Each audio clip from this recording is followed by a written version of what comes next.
Harry Potter and the Chamber of Secrets by J.K. Rowling.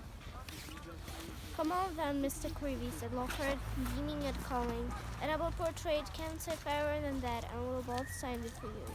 Colin fumbled for his camera and took the picture as the bell rang behind them, signalizing the start of afternoon class. Off you go, move along here, Lockhart called to the crowd, and he set off back to the castle with Harry, who was wishing he knew a good vanishing spell, still clasped to his side. A word to the wise, Harry, said Lockhart passionately as they entered the building through its side door. I covered up for you back with you.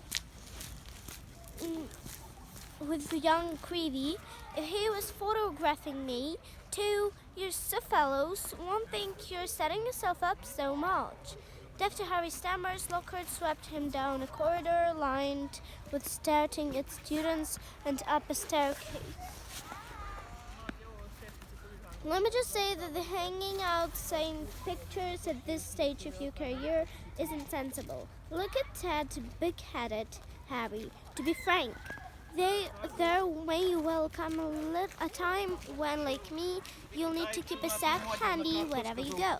But he gave it a little chortle. I don't think you're quite there yet. They had reached Lockhart's classroom, and he let Harry go at last. Harry hung his robe straight and headed for a seat at the very back of the class, where he busied himself with piling all 7 of Lockhart's books in front of him so that he could avoid looking at the real thing. The rest of the class came clattering in, and Ron and Hermione sat down on either side of Harry. You could have tried an egg on your face, said Ron. You'd better hope Creevy doesn't meet Ginny. They will be starting a new Harry Potter fan club. Shut up, snapped Harry. The last thing he needed was for Lockhart to hear the phrase Harry Potter fan club.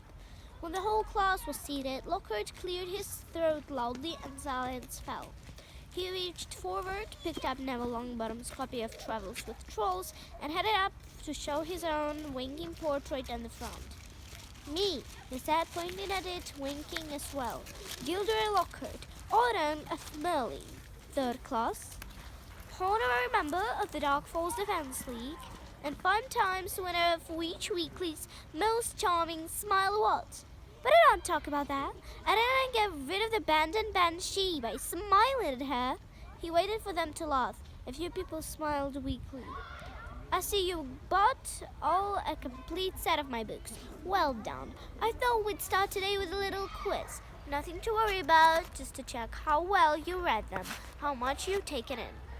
When he had handed out the test papers, he returned to the front of the class and said, You have 30 minutes. Start now. Harry looked down at his paper and read, What is Gilderoy Lockhart's favorite color? What is Gilderoy Lockhart's secret ambition? What, in your opinion, is Gilderoy Lockhart's greatest achievement to date? On and on it went, over 3 sides of paper right down to. When is Gilderoy Lockhart's birthday, and what would his ideal gift be? Half an hour later, Lockhart collected in the papers and riffled through them in front of the class. Hardly any of you remembered what my favorite color is lilac. I said so in A Year with a Yeti. A few of you needed to read Wanderings with Waffles more carefully. I clearly stated in Chapter 12 that my ideal birthday gift would be harmony between all magic and non-magic peoples, though I wouldn't say no to a large bottle of Oregon's Old Fire whiskey. He gave him another roguish wink. Ron was now staring at Lockhart with an expression of disbelief on his face. Seamus Finnegan and Dee Thomas, who were sitting in front, were shaking with silent laughter. Hermione, on the other hand, was listening to Lockhart with rapt attention, and gave a start when he mentioned her name.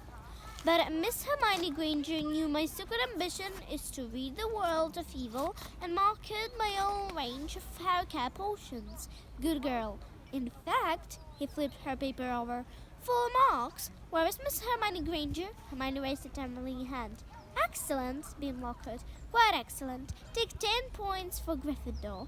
And so, to business? He went down behind his desk and lifted a large covered cage onto it. Now, be warned, it's my job to arm you against the foulest creatures known to wizardkind. You may find yourself facing your worst fears in this room. Know only that no harm can befall you whilst I'm here. All I ask is that you remain calm. In spite of himself, Harry glanced around his pile of books for a better look at the cage. Lockhart placed a hand on the cover. Dean and Seamus had stopped laughing now. Neville was covering his front row seat. I must ask you not to scream, said Lockhart in a low voice. It might provoke them. As the whole class held its breath, Lockhart whipped off the cover. Yes, he said dramatically. Freshika Cornish pixies. Seamus Finnegan couldn't control himself. He let out a snort of laughter, which even Lockhart couldn't mistake for a scream of terror. Yes, he smiled at Seamus. Well, they're not very dangerous, are they? Seamus joked. Don't be so sure, said Lockhart, waggling a finger annoyingly at Seamus. Devilish tricky little bright as they can be. The pixies were electric blue and about 8 inches high, with pointed faces and voices so shrill it was like listening to a lot of budgies arguing. The moment the cover has been removed, they had started jabbering and rocketing around, rattling the bars and pulling bizarre faces at the people nearest them. Right then, Lockhart said loudly, let's see what you make of them, as he opened the cage. It was pandemonium. The pixies shot in every direction like rockets. 2 of them seized Neville by ears and lifted him into the air. Several shot straight through the window, showering the back row with broken glass. The rest proceeded to wreck the classroom more effectively than a rampaging rhino. They grabbed in bottles and sprayed the class with them, shredded books and papers, tore pictures from the walls, appended the waistband, grabbed bags and books, and threw them out of the smashed window. Within minutes, half the class was sheltering under desks, and Neville was swinging from the candelabra in the ceiling. Come on now, round them up! Round them up! They are only pixies! Lockhart shouted. He rolled up his sleeves, banished his wand, and bellowed. Peskipski Pesternomi! It is absolutely no effect. One of the pixies seized Lockhart's wand and threw it out of the window too. Lockhart gulped and dived under his own desk, narrowly avoiding being squashed by Neville, who fell a second later as the candelabra gave way. The bell rang and there was a mad rush towards the exit. In the relative calm that followed, Lockhart straightened up, caught sight of Harry, Ron, and Hermione, who were almost at the door, and said, Well, I ask you 3 to just nip the rest of them back into the cage. He swept past them and shut the door quickly behind him. Can you believe him? Roared Ron as one of the remaining pixies bit him faithfully on the ear. He just wants to give us more hands-on experience, said Hermione, demolishing 2 pixies at once with a clever freezing charm and stuffing them back into the cage. Hands-on? Said Harry, who was trying to grab a pixie dancing out of reach with tongue out. Hermione, he didn't have a clue what he was doing. Rubbish, said Hermione.